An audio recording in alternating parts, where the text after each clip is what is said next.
আপোনালোকে জানে যে গৌৰৱৰ লগত মই এদিন চাহ একাপ খাইছিলো ইলেকশ্যনৰ যিদিনা আছিল আৰু সেইদিনা গৌৰৱক মই দুই এটা কথা কৈছিলো মোৰ ভাতৃতুল্য তেওঁ কাৰণ তৰুণ গগৈৰ লগত মোৰ এটা ভাল সম্বন্ধ আছিল যদিও তেওঁ বেলেগ পাৰ্টি ময়ো এটা বেলেগ পাৰ্টিৰ কিন্তু তৰুণদাৰ লগত মোৰ কথা বতৰা খুব চলিছিল আগতে ভাল মোৰ লগত ভাল গতিকে তৰুণদাৰ ল'ৰাক মই সেইদিনা কথাতে কৈছিলো যে তুমি অকণমান অলপ মানে ইয়াত আহিলা MP হৈ থাকোঁতে বেটাৰ আছিল যেন লাগিছিল অৱশ্যে তুমি জিকিলা মই জিকিলো এইটোৱে আছিল কিন্তু মোৰ এটা ফিলিং আছিল মোক যদি সুধিলেহেঁতেন তেওঁ বেলেগ পাৰ্টি হ'লেও একো নাই পাৰ্লিয়ামেণ্টত তেওঁ যিটো পাৰফৰ্ম কৰিছে সেই পাৰফৰ্মটো কণ্টিনিউ কৰি থাকিলে বেয়া নালাগে আমাকে গালি পাৰে বাৰু কিন্তু হ'লেও অসমৰ যুৱক এজনে তাত ইমান ধুনীয়াকৈ কথা কৈ মই তাত I am happy early entry যোৰহাটত হ'ল তেওঁ অলপ তেওঁ প্লেন কৰি আৰু এণ্ট্ৰি কৰিলে ভাল মই ভাবোঁ যে তেখেতে অলপ ইয়াত বেছি সময় দিব লাগিব আজি ধৰি লওক 2 বছৰ আছিল তেওঁ 2 বছৰত গোটেইখিনি জেগা যাব নোৱাৰিলেও প্ৰত্যেকটো সমষ্টিৰ অন্তত 2-3খন পঞ্চায়তলৈ যাব লাগিছিল ইয়াত 10খন পঞ্চায়ত থাকে আৰু 10টা সমষ্টি 10টা সমষ্টিত অন্তত 20খনমান পঞ্চায়তত তেওঁ এক্সক্লুচিভলি অকণমান গৈ কিনো সমস্যা কি কথা অলপ সুধিব লাগে কাৰণ পাৰ্লিয়ামেণ্টৰ মানুহজনৰ কাম বহুত থাকে পাৰ্লিয়ামেণ্টাৰী জব বহুত থাকে কিন্তু তাৰ বাদেও মানুহৰ লগত অকণমান টাচ ৰাখিলে ভাল এটা সময়ত নিশ্চিত বিজয়ী বুলি আপুনি কিন্তু আগৰ ইলেকশ্যনত আপুনি ক'বলৈ বেয়া পায় এবাৰ কিন্তু আপুনি 10 দিনমানৰ পৰা অভাৰ কনফিডেন্ট যে আপুনি জিকিব প্ৰায় এইবাৰ কি আছিল আমাৰ নতুনকৈ যিটো ডিলিমিটেশ্যন হ'ল তাত যিখিনি পঞ্চায়ত আমাৰ যোৰহাটৰ আছে বাকীখিনিও ভাল আছিল কিন্তু বাকীখিনি আমাৰ পৰা কাটি লৈ গুচি গ'ল গতিকে মই যেতিয়া গ'লো টিয়কত 5খন আৰু এখন মুৰণিৰ এই 6খন পঞ্চায়ত মোৰ কাৰণে একদম আঁচু হোৱা আছিল নতুন আছিল আৰু ডেভেলপমেণ্টৰ ক্ষেত্ৰত আমাৰ যোৰহাটৰ গাঁওবিলাকতো বহুত পিছত আছিল চ' মই এটা ঠিক কৰিলোঁ যে মানুহখিনিক মোক যিটো দায়িত্ব দিছে মই অলপ কাম কৰোঁ মই ইলেকশ্যনলৈ কৰা নাছিলোঁ যে 2 বছৰ মই তাত কাম কৰিলোঁ সেইকাৰণে কাৰণ সেইটো যোৰহাট সমষ্টিত সমান নহয় তাৰ যদি কথাবিলাক বেয়া হয় মোৰ বেয়া লাগিব সেইকাৰণে মই ডেভেলপমেণ্টৰ কামটো কৰি আছিলোঁ কিন্তু সেইটোৱে তেওঁলোকক বহুত অলপ এট্ৰেকশ্যন কৰিলে নেকি যাৰ কাৰণে মই এটা ভোট পাইছোঁ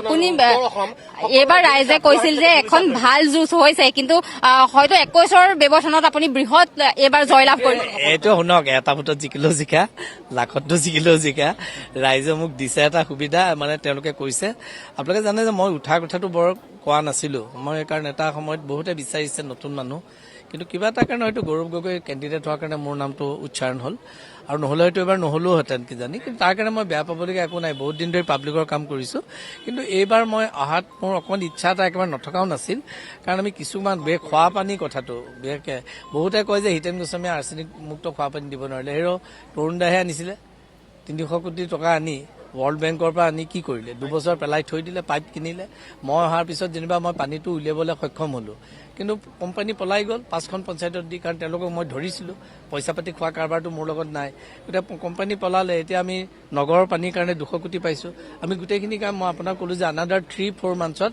যোৰহাটৰ নগৰৰ মানুহে পূৰা প্ৰিপেয়াৰ লুৰিণ গৌৰৱ তেওঁলোক পৰাজিত হৈছে মই তেওঁলোক পৰাজিত হোৱাৰ কাৰণে দুখ প্ৰকাশ কৰিছোঁ লুৰিণ আৰু গৌৰৱ মোৰ লগত থকা হ'লে বহুত ভাল হ'লহেঁতেন বিধানসভাখনত হয় সেইটো দুৰ্ভাগ্যজনক ঘটনা অসমৰ ৰাইজে বিচাৰিছে যে আকৌ বিজেপি চৰকাৰ হওক গতিকে ক'বলগীয়াটো একো নাই কৰিব পৰা একো কথা নাই গতিকে কিন্তু গৌৰৱ আৰু লুৰিণ জিকি অহা হ'লে ভাল পালোহেঁতেন বিধানসভাত আমি 3টা থাকিলে অন্তত বহুত জনগণ বিৰোধী কামক আমি প্ৰতিৰোধ কৰিব পাৰিলোহেঁতেন 13,000মান ভোটত মই জয়ী হৈ আছোঁ এতিয়া অগ্ৰগতি লাভ কৰি আছোঁ কিন্তু এইটো 20,000লৈ অগ্ৰগতি হ'ব বুলি আশা প্ৰকাশ কৰি আছোঁ 15ৰ পৰা 20,000 ভোটত জিকিম বুলি কৈছিলোঁ গতিকে 15ৰ পৰা 20,000 ভোটত জিকিম উজনি অসমত বোধহয় বিৰোধী দলৰ তৰফৰ পৰা অকল ময়েই জয়ী হৈছোঁ নেকি এতিয়ালৈকে যিটো দেখি আছোঁ এতিয়ালৈকে বাকীখিনিৰ বৰ বেছি অগ্ৰগতি নাই দ্বিতীয়তে ৰাইজৰ দলে যোৱাবাৰ 1খনত জিকিছিলে এইবাৰ 2খনত জিকিলোঁ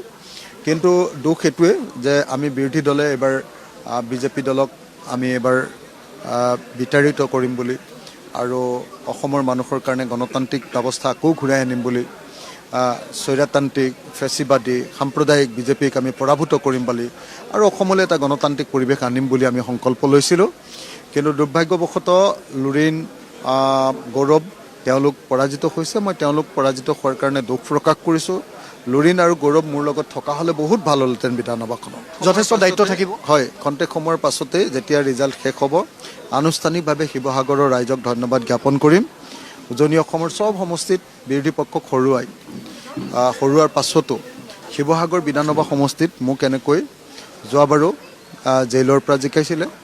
এইবাৰ আকৌ বাহিৰত থকাৰ সময়ত জিকালে। যোৱাবাৰ 11,000 ভোটত জিকাইছিলে। এতিয়ালৈকে মই 13,500 মান ভোটত অগ্ৰগতি লাভ কৰি আছোঁ। এইটো 15,000 পৰা 20,000 হ'ব বুলি আশা প্ৰকাশ কৰিছোঁ। গতিকে শিৱসাগৰৰ ৰাইজৰ আস্থা বৃদ্ধি পাইছে, তাৰ কাৰণে শিৱসাগৰবাসী ৰাইজক মই ধন্যবাদ জনাইছোঁ। আপোনাৰ বাহিৰে গৌৰৱ গগৈ, লুৰিণজ্যোতি গগৈ তেওঁলোক হাৰিছে, আপোনালোকে বিৰোধীক এইবাৰ চৰকাৰ কৰিম বুলি ভাবি আছে। হয়, সেইটো দুৰ্ভাগ্যজনক ঘটনা। অসমৰ ৰাইজে বিচাৰিছে যে আকৌ বিজেপি চৰকাৰ হওক। গতিকে ক'বলগীয়াটো একো নাই, কৰিব পৰা একো কথা নাই। গতিকে কিন্তু গৌৰৱ আৰু লুৰিণ জিকি অহা হ'লে ভাল পালোহেঁতেন। বিধানসভাত আমি 3টা থাকিলে অন্ততঃ বহুত জনগণ বিৰোধী কামক আমি প্ৰতিৰোধ কৰিব পাৰিলোহেঁতেন। যিদিনাখন মোক কংগ্ৰেছ দলৰ সভাপতি হিচাপে অপসাৰণ কৰিছিলে ৰাহুল গান্ধীয়ে, সেইদিনাখন অসমৰ এজন জ্যেষ্ঠ সাংবাদিকে মোক কৈছিলে যে গৌৰৱ গগৈ কংগ্ৰেছৰ কফিনত শেষৰ গজালটো।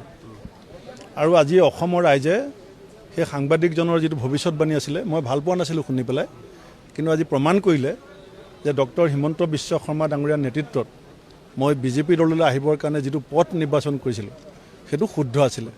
কাৰণ মই ৰঙা নদীত কংগ্ৰেছৰ পৰা খেলাৰ কথা আছিল। আজি ৰঙা নদীত বিজেপিয়ে যথেষ্ট ব্যৱধানত বিজয়ৰ ধ্বজা উৰুৱাইছে। আৰু বিহপুৰীয়া সমষ্টিত মই 10 বছৰ বনবাসত আছিলোঁ।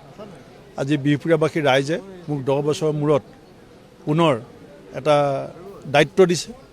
আৰু সেই দায়িত্ব মই আহি থকা সময়ত পুৰণা দিনৰ যিবিলাক অভিজ্ঞতা, পুৰণা দিনৰ যিবিলাক মোৰ ভুল ক্ৰুটি আছিলে, সেইবিলাক মনত ৰাখিম, ৰাখি পেলাই নিষ্ঠাৰে চলাবৰ কাৰণে নিশ্চয় চেষ্টা কৰিম।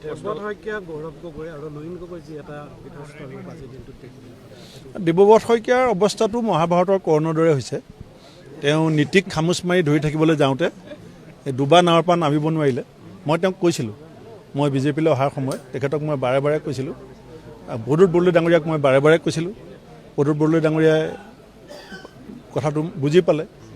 দেৱব্ৰত শইকীয়া ডাঙৰীয়াই তেওঁ দেউতাক আৰু মাকৰ যিটো ৰাস্তা তাত থকাৰ কাৰণে এই কৰ্ণৰ দৰে ভূমিকা হৈছে। কাৰণ কৰ্ণ বেয়া নাছিল, কিন্তু সিদ্ধান্ত ল'ব পৰা নাছিল, সময়ৰ খৰ পাহৰিছিল, সেইকাৰণে তেনেকুৱা হৈছে। আৰু গৌৰৱ গগৈটো অৱধাৰিত আছিল। কাৰণ MP ইলেকশ্যনত যেতিয়া মই সভাপতি আছিলোঁ, তেতিয়া যোৰহাটত কংগ্ৰেছ 1.5 লাখ ভোটত জয় হৈছিল। মই যেতিয়া সভাপতি আছিলোঁ, যোৰহাটৰ কথা ক'লে মানে গৌৰৱ গগৈৰ কথা কয়, কুকুৰাঝাৰত আমি 5 লাখ ভোট পাইছিলোঁ। আৰু গৌৰৱ গগৈ সভাপতি হওঁতে BTR ইলেকশ্যনত 45,000 ভোট পাইছে। আৰু যোৰহাটৰ পাৰ্লিয়ামেণ্টত এই পঞ্চায়ত নিৰ্বাচনত চবতে হাৰিছিলে। কাৰণ যেতিয়া নেতা এজনৰ দেশপ্ৰেম যেতিয়া মানুহে সন্দেহ কৰিব, তেতিয়া টিকি থকাটো বহুত টান হয়। আপোনাৰ বিৰুদ্ধে বহুত অভিযোগ থাকিব পাৰে, কিন্তু যদি দেশপ্ৰেম যদি সন্দেহাতীত হৈ যায়, তেতিয়াহ'লে নিশ্চিতভাৱে ইয়াৰ পৰিণাম ভুগিব লাগিব। লুৰিণ গগৈ ডাঙৰীয়াকো মই বিজেপিলৈ অহা সময়ত বহুত দীঘলীয়া কথা পাতিছিলোঁ।